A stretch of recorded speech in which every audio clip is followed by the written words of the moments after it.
Magandang gabi po sa inyo lahat na kababayan at welcome! Welcome sa Bets Channel.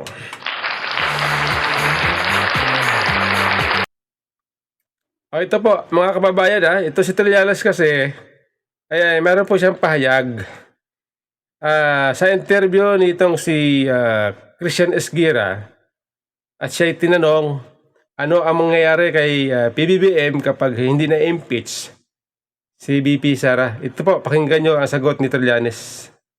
Ano pwedeng mangyari kay BBM kung hindi ma-impeach at matanggal sa pwesto itong si Sara Duterte at ma-survive niya itong political turmoil na ito? What could happen to BBM? I'm almost certain that hindi niya matatapos yung kanyang termino kung hindi niya ma-impeach si Sara. Kung hindi mako-convict, kung hindi ma-remove via impeachment. Bakit? Kasi nakita mo, nagiging siya bolder and bolder, nagiging brazen sa kanyang mga pagkilos. Lalo na pagka na-survive niya ito. Kasi kung wala kang gagawin, the same. Hindi naman yan sila mag-tone down ng kanilang efforts to oust President Marcos Ang target nila is to get back to power pagka yun ang objective nila So Yun po ang banat nito si Trillanes. Kapag hindi raw na-impeach si VP Sara ay hindi matatapos ni Pangulong Marcos ang kanyang termino dahil aagawin ni VP Sara ang presidency mula kay Pangulong Marcos. Lupit Ito ba? Hindi po ako agree dyan. Ang totoo niyan, ito aking pananaw, takot sina Trillanes ang mga dilawan na makabalik si VP Sara ang mga Duterte sa Malacanang. Yun po ang totoo niyan. Yun po ang tama dyan. Sila ang takot. Si VP Sara, hindi po niya karakter ang manggulo. Hindi po niya karakter ang mang-away. Hindi po niya karakter ang mang-aagaw ng pwesto. Dahil ito si VP Sara kayang manalo. Kaya niyang manalo sa eleksyon. Tama Trillanes, sambira. Hindi niya kailangan mang-agaw. 2028, pag si VP Sara po ay tumakbong pagka-pangulo, mananalo po yan. Di ba nga sabi ni VP Sara, ang gusto niya magtrabaho, ayaw niya ng gulo, ayaw niya ng political instability sa bansa, sapagkat yan po ay nagdudulot ng kahirapan, walang mag-i-invest sa bansa kapag mayroong political instability. Tapos sasabi nito niyan mga agaw si VP Sara ng pwesto. Agawin ni VP Sara ang presidency kay PBBM. Napakalayo yata Mr. Trillanes.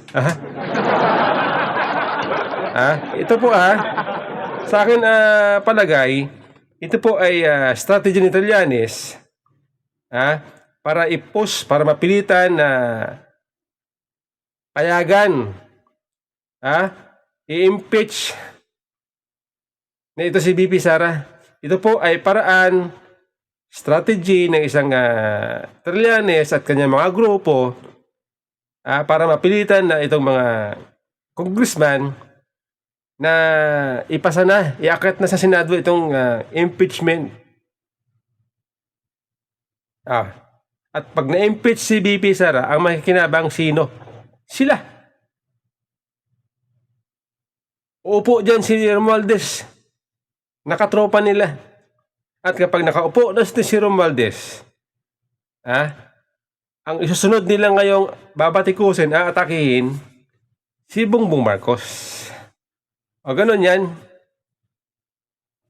Diba? At gusto nilang ma-impeach si BP Sara dahil pag si BP Sara ay ma-impeach, hindi na yan kailanman makatakbo sa alimang posisyon, mayor, congressman, senador o presidente. Kapag siya na-impeach, hindi na siya makakatakbo, kaya gusto ng mga ito ma-impeach si BP Sara. Dahil sa panahon ngayon, tagilid sila kay BP Sara kapag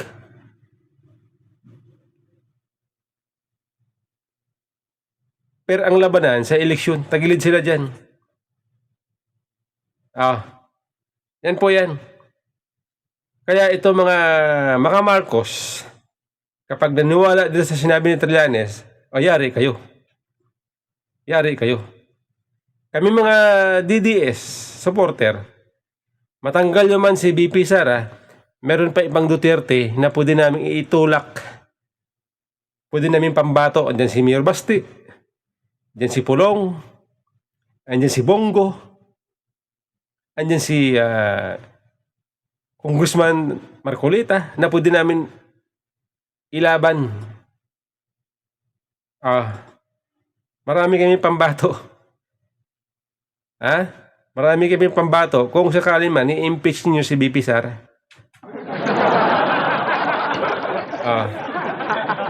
Strategy ni Trillanes. Ang totoo, makikinabang sila. Takot sila na makabalik ang isang Duterte sa Malacanang. Ganun po yan.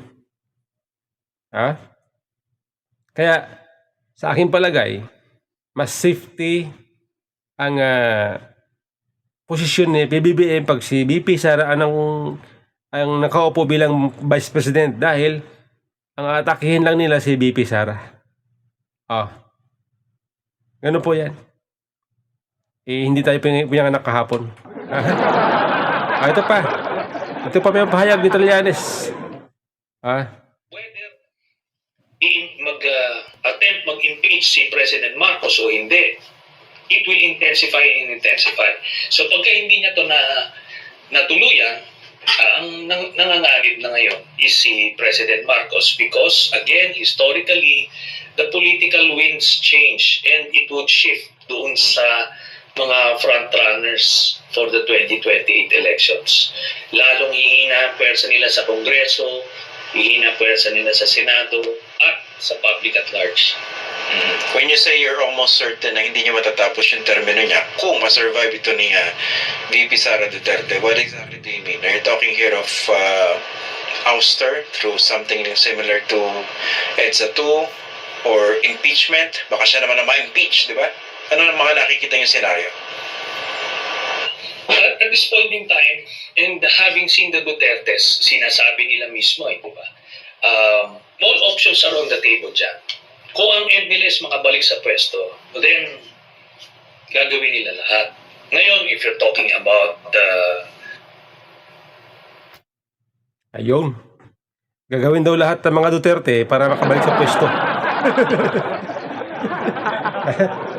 Doon, dito sa sinabi niya, dito sa sinabi niya na kapag hindi na-impeach si BP Sara, after election, 2026, 27, 28, ito mga kumakampi ngayon sa mga Marcos na mga congressman, na mga ibang politiko, ililipat na yan kay BP Sara. Doon yan, totoo yan, doon ako agree.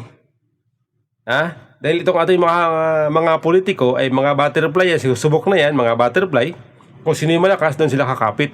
Totoo yan. At dyan po takot itong mga dilawan na kapag hindi na-impeach si BP Sara, hihina sila. Hihina sila. Hihina ang suporta ng tao, hihina ang suporta ng politiko sa dilaw at sa mga Marcos. Diyan po sila takot.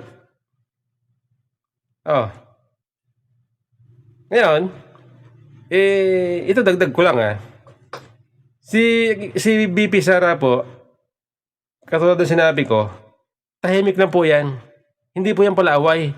Maliban na lamang pag siya inaway mo, ando na.